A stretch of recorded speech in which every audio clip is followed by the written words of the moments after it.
One of the major advancements in ordnance to emerge from World War II is the VT, or proximity fuse. A top-secret project during the war, the details of construction and operation are still a secret. Some of its unique properties, however, may now be described. It is not the sort of fuse that protects the electrical wiring system in your house or factory. This fuse is a weapon of warfare, the type which is required to detonate an artillery shell, a rocket or mortar projectile, or an aerial bomb. These deadly missiles consist of a heavy steel casing containing a charge of high explosives such as TNT.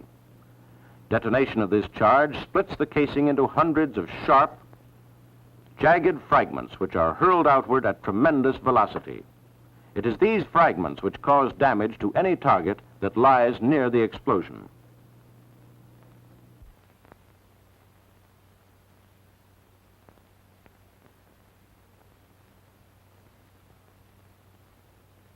The charge, however, will not detonate spontaneously, so the projectile must be fitted with a fuse which will initiate the explosive action at the right moment.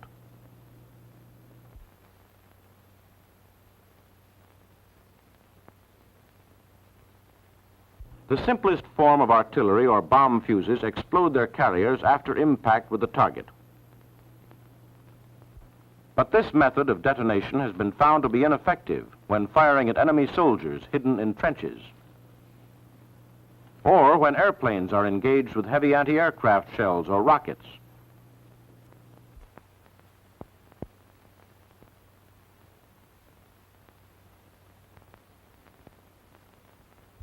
These targets could be engaged more effectively if the projectile would explode when it came close. If the fuse could know when it was within damaging distance of the target. Such a fuse had been dreamed of for many years, but during World War II, the scientists of the Johns Hopkins University Applied Physics Laboratory, the National Bureau of Standards, and more than 70 of institutional and industrial laboratories made those dreams a reality. British and Canadian scientists contributed the results of their experimentation through a system of international liaison in which our embassy in London played an important part.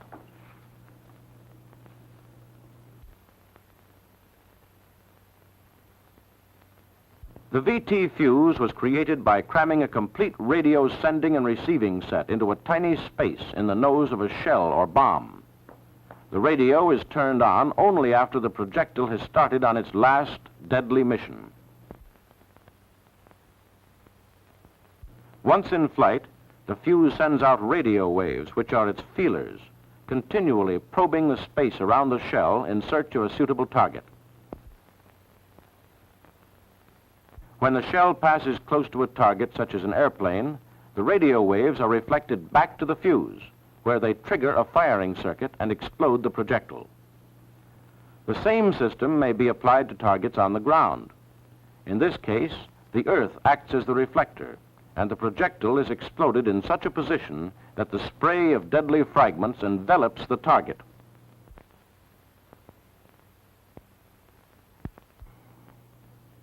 Although experimentation did not begin in this country until late in 1940, an accelerated program of laboratory work and firing tests resulted in the first model being ready for production only 18 months later.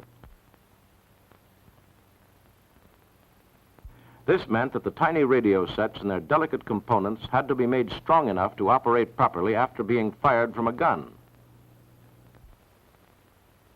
That adequate sources of electrical power had to be developed.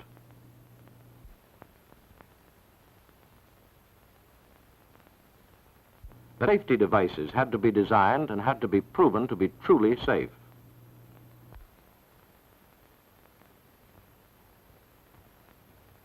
Although although the VT project was sponsored jointly by the Army and the Navy, it was agreed that the protection of our capital ships was of first importance. Therefore, the first model of fuse to be placed in production was designed for naval use. Large quantities of this model were made available to our ships during 1942, and VT brought down its first enemy plane, a Japanese dive bomber, on 5 January 1943.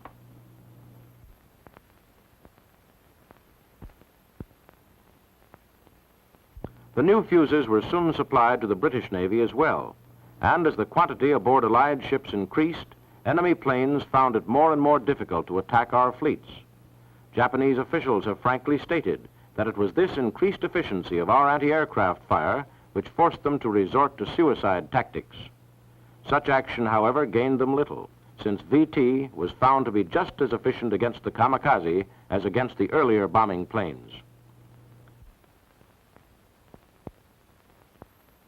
The use of VT in naval action, however, was only the beginning.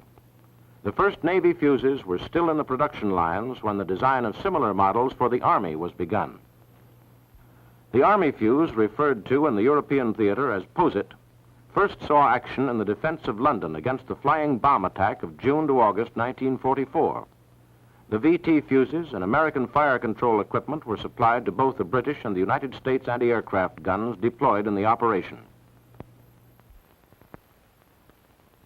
VT helped save London, and it is a very real reason why many a London landmark is still standing and why many a London home is still inhabited. Due to security, general use of VT over land did not begin until December 1944, when field howitzers firing VT-fused shells were thrown into the now famous Battle of the Bulge.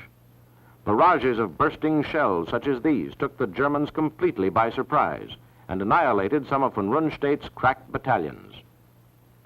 Allied air forces employed VT-fused bombs to silence enemy anti-aircraft guns during raids over northern Italy, Iwo Jima, and the Japanese home islands.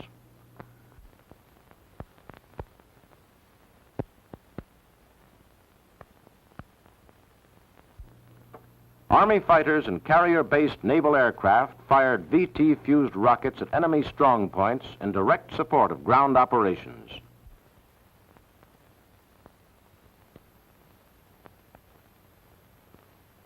And artillerymen pounded German and Japanese ground troops continually with VT barrages.